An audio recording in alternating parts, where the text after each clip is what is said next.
In this video, I'm going to show you how you can easily find your Watch Later playlist on YouTube.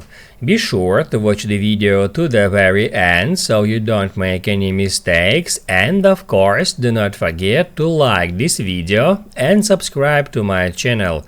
Thanks guys. So let's get started, and first off, open up YouTube app, and then on your home page you will be able to add any video to Watch Later playlist. To do that, just hold down on video and then hit add save to Watch Later. Now it says added to Watch Later, and let me show you how you can easily find that playlist. All you have to do is just go to library, and then right here at playlists just search for Watch Later.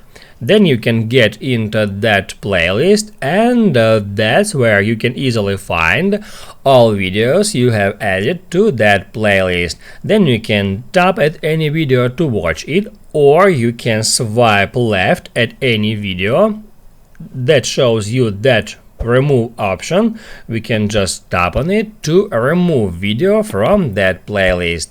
That's how it's done. Now you can write down in the comments below if you have any questions about that tutorial. Hit the like button if you liked that video, and see you in the next one.